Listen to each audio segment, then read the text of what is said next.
小丽，我这边没问题了，你再去结合一下贺老师那边的意见就行。好嘞，钱哥，钱哥，这个给你，这个是我们整理的所有心理咨询需求的留言，然后这个是所有报名心灵使者咨询师的资料，我们已经按照来访者和咨询师做好分类了。太好了，哎，那我们就可以准备对接了吧？是，但现在有个问题是，每个咨询师啊，擅长处理的问题都不一样，每个来访者的问题也不一样。我们现在就在琢磨怎么把这些问题对接起来更有效。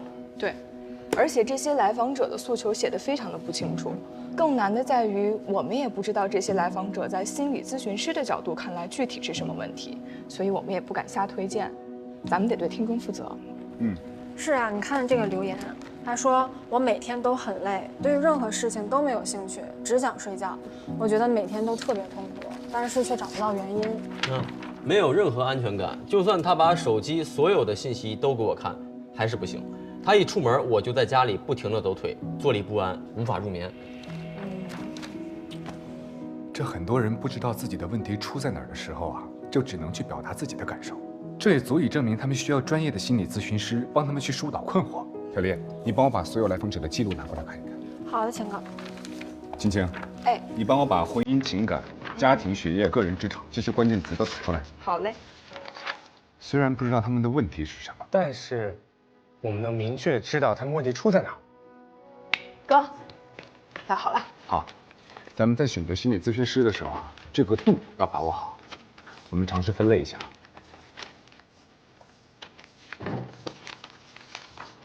每次考试的时候呢，肚子都不舒服，去了医院，医生说肠胃没有问题，不知道是不是因为太紧张。学业。哦，哎，咱们选择心理咨询师的时候啊，这个度要把握好。哎，这有一个，王文瑜，京北师范大学心理学硕士，认证的心理咨询师，从业呢有13年，擅长个体咨询和家庭咨询，有多次系统家庭治疗培训的经历。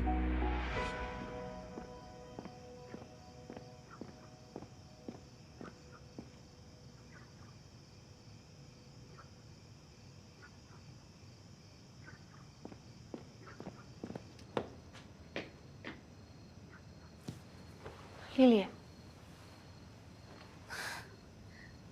我又回来了。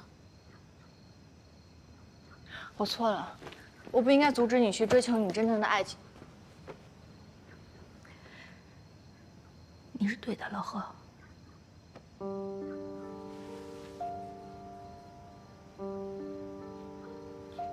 脸怎么了？他家暴你？去报警。你干嘛呀？这个时候你还要忍他吗？不是他，那是谁啊？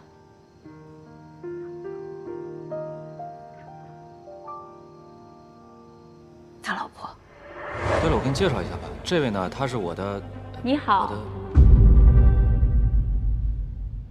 我是童瑶，王中仪的老婆。好好的土鸡不做，想要飞上枝头变凤凰。你运气挺好的，可惜你没这个命。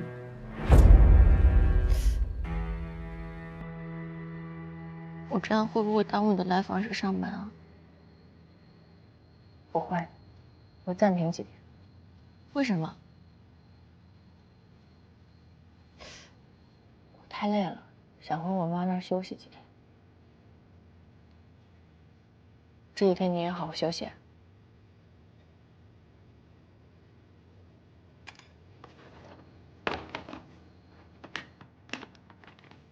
你怎么不骂我？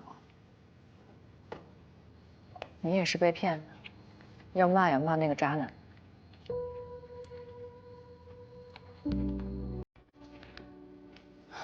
可是我还是好难受。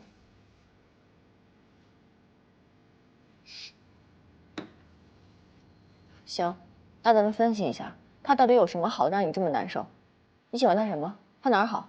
对我好，还有吗？有钱。行，他对你的好是唯一的吗？你能保证他永远对你好吗？他的钱是你的吗？他花的钱你自己没有吗？所以难个屁呀！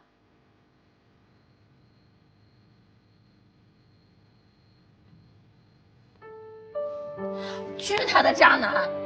去他的渣男！去他的渣男！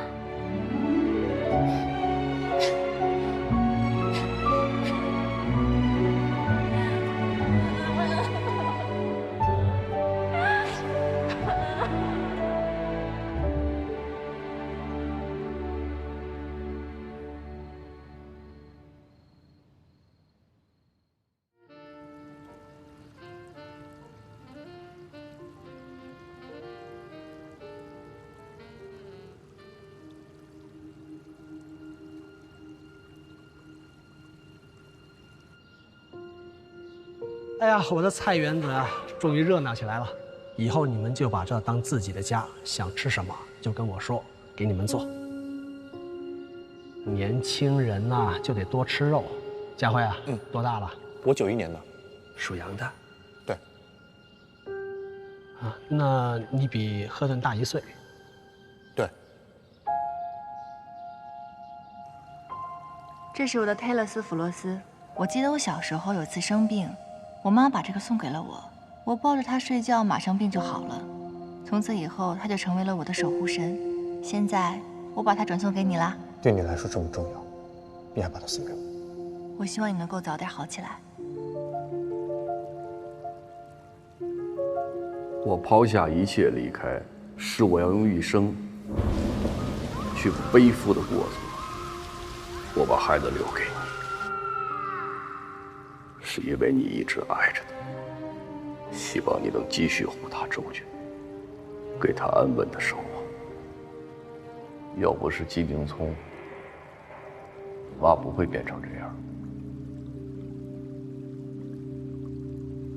带他久了，看到他，就像看到孩子一样。你有爱过什么人吗？没有。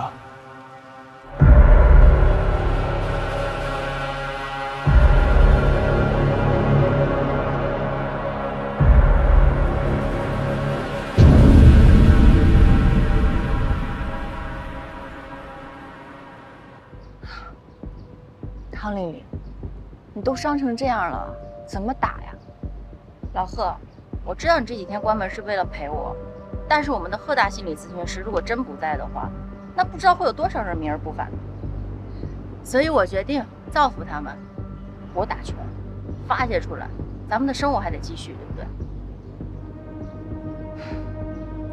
对？可关键我不会打呀，没关系，有人会。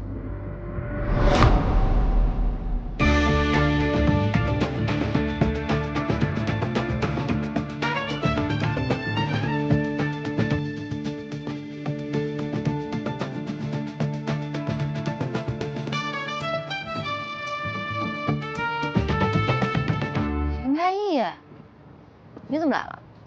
我先说好啊，不是我自己要来的，是丽丽姐让我来的。你伤好了吗？哎，都是一些破皮小伤，没事。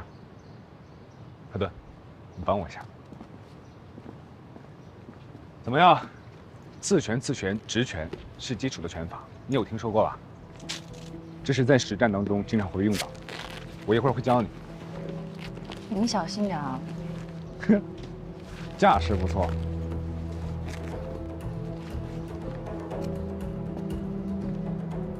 怎么着？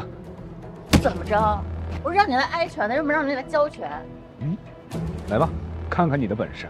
准备好了吗？来。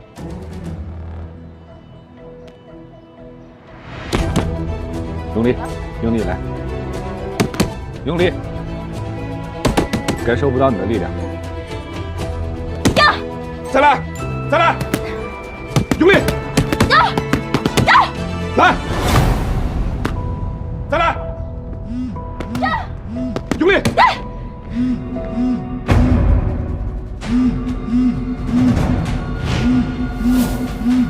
唐丽丽，你要干嘛去？你怕了吗？谁怕谁啊？来！来！呀！没吃饭吗？用点力气！再来！来！就这点能耐！呀！再来！呀！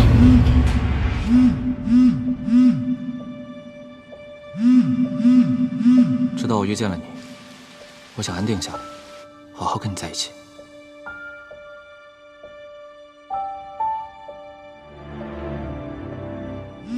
我一定要给你一个最好、你最喜欢的婚礼。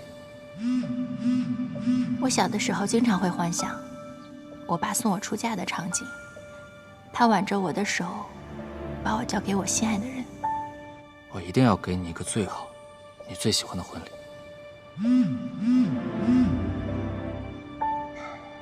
唐丽丽啊，你是真没出息，就给了你这么点甜头，你就魂不守舍，你这么缺爱。钱开义，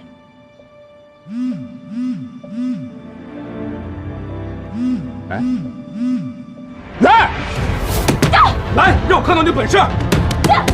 没吃饭吗？继续，来，唐丽丽，你一直被打都爬不起来，看来你天生就是挨打的命。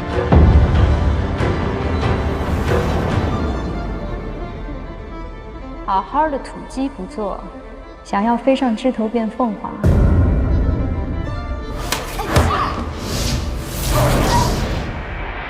钱开义，我打趴下你，我就不知疼。我感受不到你的力量，来！老贺，你把手机给我关上，好吵。明白。用力！来！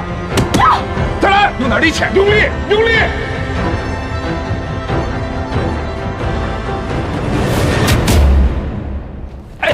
没事吧？这就对了嘛。看，赢了。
强哥，休息吧，谢谢。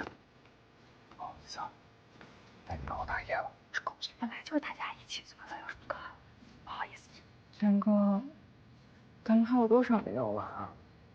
哎，先把大家叫起来吧，根本睡呢。行。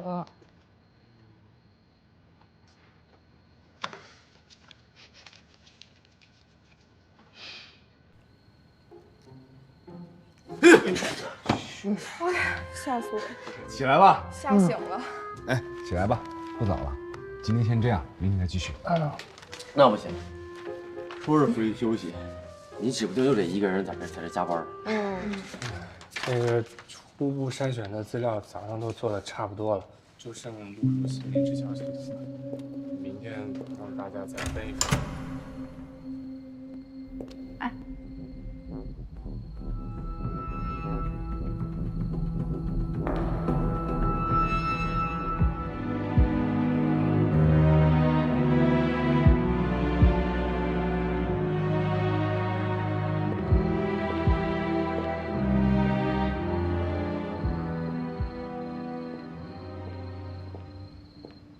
你好，您是来提交资料的吗？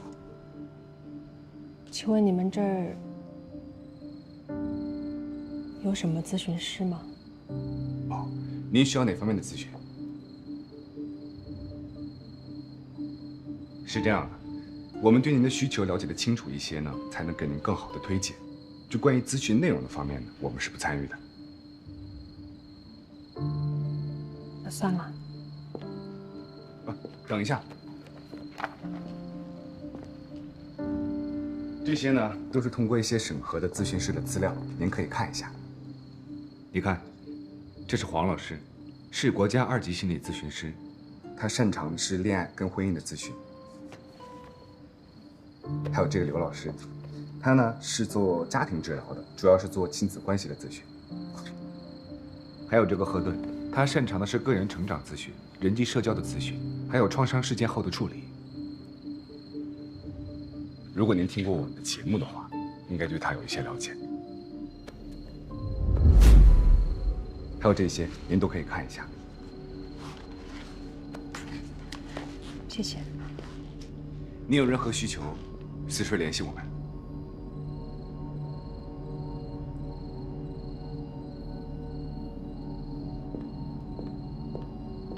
这个人有点奇怪啊。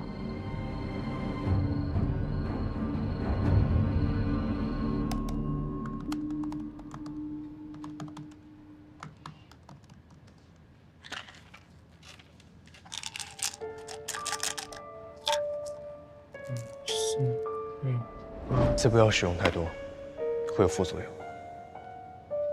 觉得情绪实在控制不住的时候再吃药。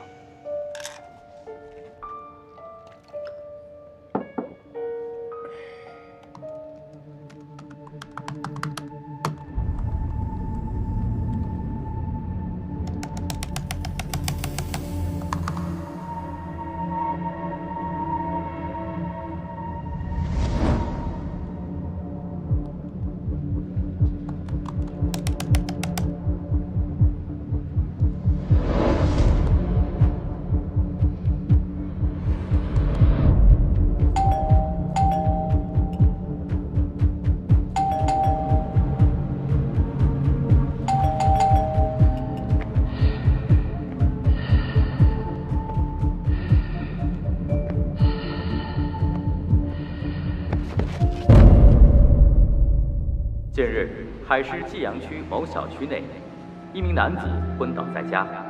据悉，该名男子是严重过量服用一种名叫百忧解的药物而昏倒。前期正在接受心理咨询，但在疗程期中呢，他自主服用了一种叫百忧解抗抑郁药物，需要在医生的指导下才能服用，所以才产生了一些狂躁表现的副作用。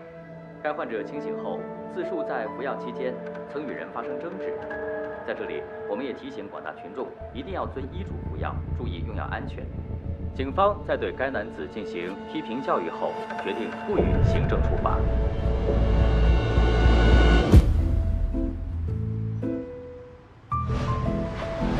欢迎各位亲爱的听众继续收听我们的节目，这里是海丰国际广播电台心扉夜话，我是你们的情感聆听人阿易，我是幸福谈话者赫顿。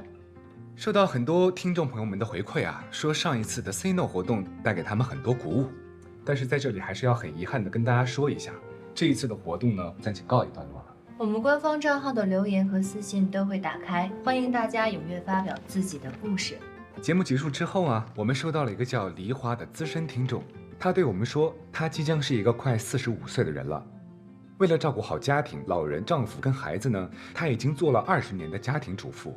听了我们节目之后呢，她第一次萌生了一个想法，就是要拒绝这种机械又乏味的生活。在这之前呢，她从未出过远门，现在她即将独自一人翻山越岭，趟过江河，但她却不觉得害怕，内心感受到无限的自由与畅快。是的，其实梨花这位听众印象非常的深，因为他说在此20年，他周围的邻居都会喊他王太太，而直到他拿到驾驶证，在驾驶证看到自己姓名的那一刻，他无比的动容。他觉得这一刻他不再是王太太，也不是孩子的妈妈，他就是他，是除了家庭主妇以外，拥有了自己的姓名。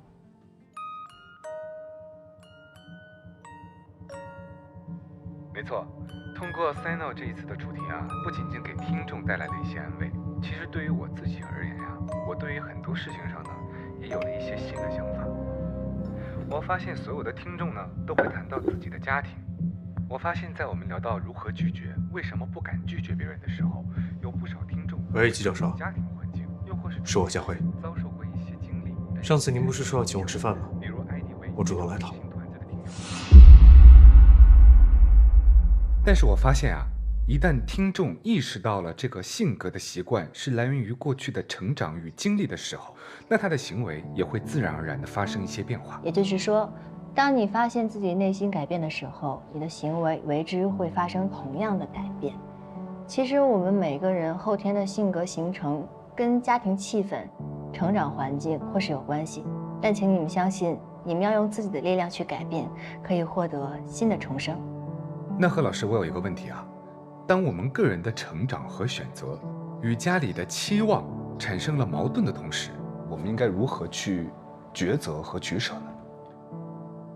我觉得不光是家庭成员，当我们个人选择与任何人的期待发生矛盾的时候，我们都应当互相理解、互相支持和互相坦诚。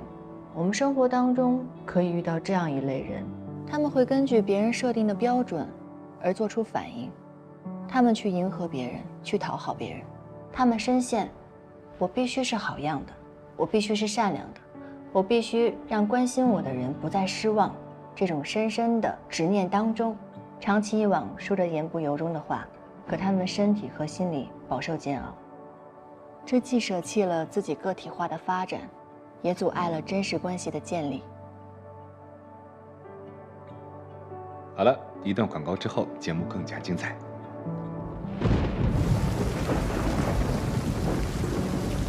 雨挺大。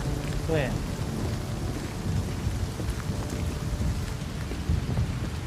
谢谢啊，小刘。今天要是没有你的话，肯定都被淋了。没事，我也这样顺路。行，那我就回家了。哎，这伞你拿着。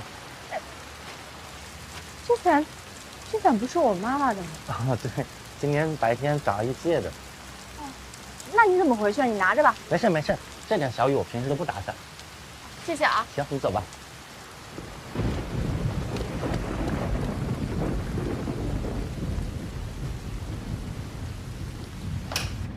妈。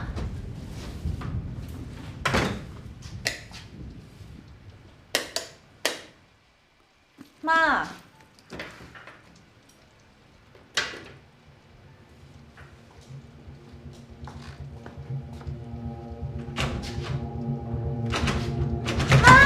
妈，你在里面吗？妈，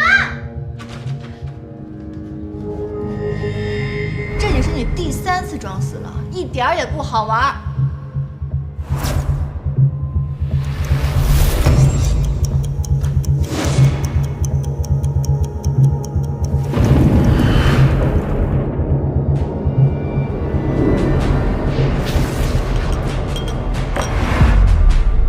妈，卧室里不闷吗？别忘记，你的女儿可是学心理学的。出来吧。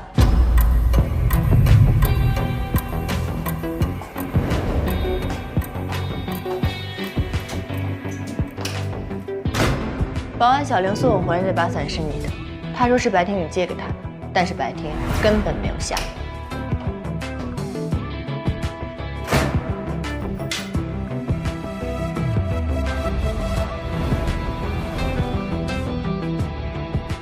电视机还有余温，说明你是在10分钟之内关的电视。雨是在我回家前15分钟下的，而窗台上有露珠，说明你刚刚关掉窗户，而远远的你看见我回来了。于是你把准备好的假血洒到了地上，同时你也洒到了门把上，门把上面沾着血，说明你是从门外走向门里的。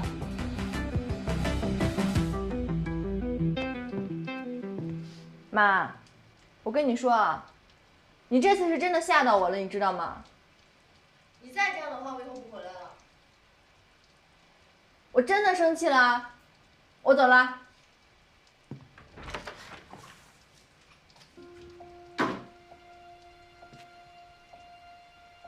俊俊，俊俊。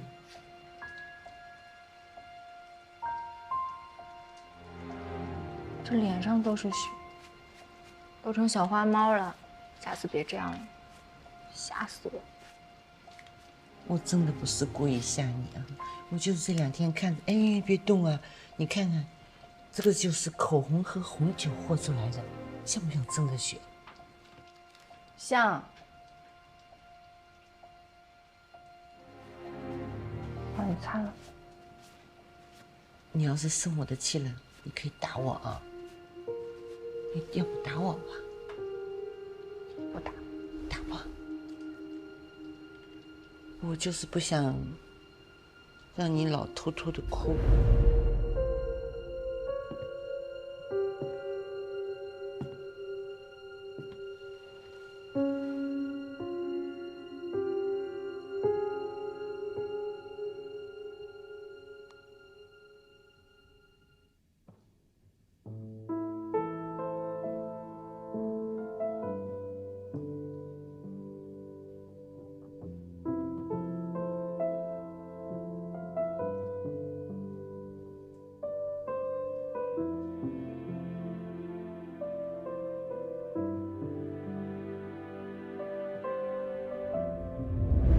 把什么都闷在心里。我没有，我刚刚就是吓到了，所以哭了一下下。我现在已经没事了，真的。你真不生气啊？嗯。那我就不摸你了。好讨厌。哟，什么？你没闻到？好像什么糊了，是不是？对，我又犯了一个错。我给你炖的花椒猪肚鸡肯定是烧糊了。这个错误怎么老是连着犯呢？对不起。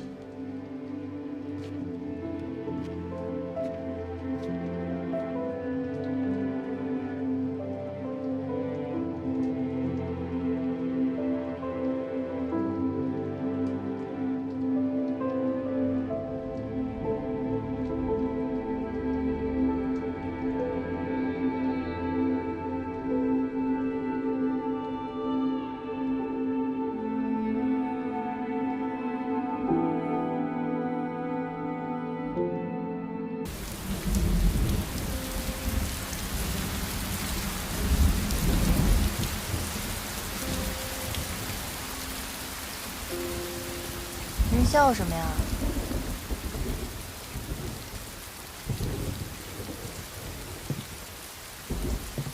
你是给我出了个难题啊！我是作为师长、朋友，还是心理咨询师来回答你这个问题呢？作为心理咨询师，前两个身份是个阻碍；作为朋友，我又不善于安慰；作为师长，那我说的话就更难听了。那您说吧。首先，我得批评你关心则乱。你叙述的这件事情，忽略了一个最简单的问题。先排除他故意责备你的假设。你母亲假死，它意味着什么？过度关注死亡，因为我弟弟。其实也不能怪你。作为女儿，确实没有办法客观的去分析这件事情。比起你弟弟当年的死，站在我现在的年龄的话，年纪大了，谁也免不了俗。倒不是怕死，而是害怕跟自己最爱的人分开。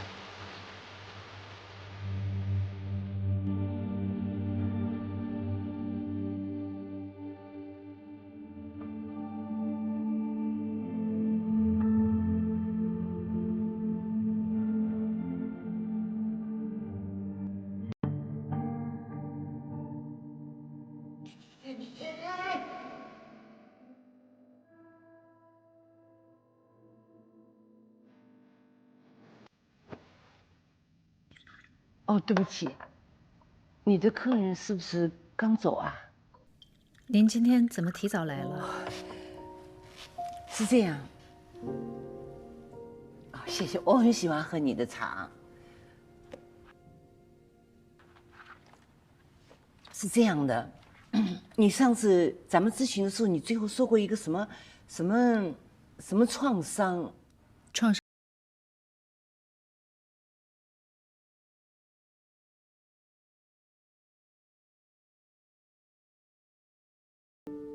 说来听听。我弟弟被大水冲走以后，我失明了很久很久。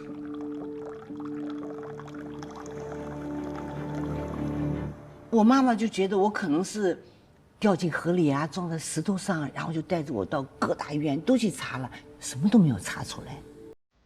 有很长一段时间，我就喜欢到我们家阳台上坐在那里，感受太阳的温暖，好像我就害怕阴冷潮湿的地方。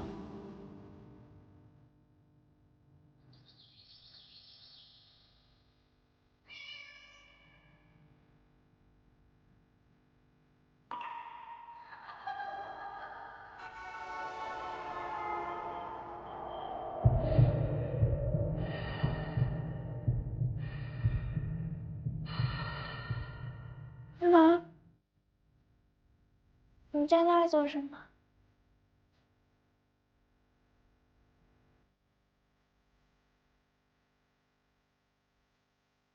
失明大概持续多长时间？差不多有半年。之后怎么恢复的？哎呦，说来就很神奇，都没有人相信了。我后来对这个都没有希望了，然后每天就是摸着黑上下楼梯。有一天我跟往常一样摸着楼梯走，突然就失手了，我就滚到楼梯底下了。我从楼梯底下站起来的时候，我就突然什么都看见了，然后就再也没有犯过，直到现在我眼睛好好的。听起来您当时的失明不属于器质性问题，您的失明还有恢复都跟强烈的情绪有关，比较类似转换障碍的问题。当然，在遇到巨大精神冲击的时候，是有可能会出现视觉功能障碍，也有的人会出现不能讲话、听不见或者是瘫痪的症状。那你是说，我这个创伤跟眼睛失明是有关系的？是有这个可能性。当人的精神遭受到重大冲击的时候，会产生巨大的情绪反应。当情绪不能获得正常的释放，大脑就会借助各种躯体障碍来消除或者是减轻这种反应。那如果这种反应都没有了，是不是就能说明我真正的好了？那也不一定，因为联想或者是重新体验到初次发作时的情感是很有可能再复发的，而且很有可能会是因为暗示或者自我暗示所引起的。那小孟老师，我以后会不会再次失明，或者永远失明呢？这个您不用担心，转换性障碍不是我们目前急需解决的问题。如果您当时没有复发，再次发作的可能性并不高，只是在往后的暴露治疗当中，我们需要考虑这样的风险，把握好暴露的进度，就不会有问题了。接下来，我们再回到上次说的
华 Say No 专场。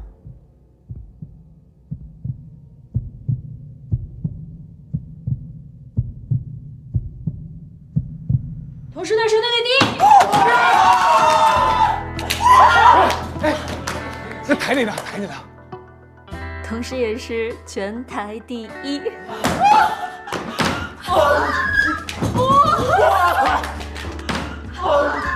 辛苦你们了，辛苦你们了，继续加油，别闹啊，继续好好干活啊！风水宝座轮流转。不对，这宝座本来就是我们的。对，小黎说的对。咱们总算是熬出头了。就是。吃什么呀？今天宵夜人均最多200。200不行，250。说的不吉利。陈开义，潘台让你去他办公室走一趟。哦，我先去啊。等我啊！等我！加油，加油！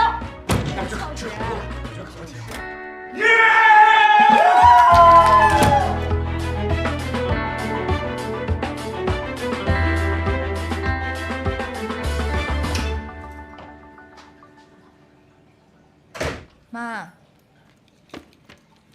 妈。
哎，柯顿，我跟你说呀，陈开义，我妈好像出事儿了。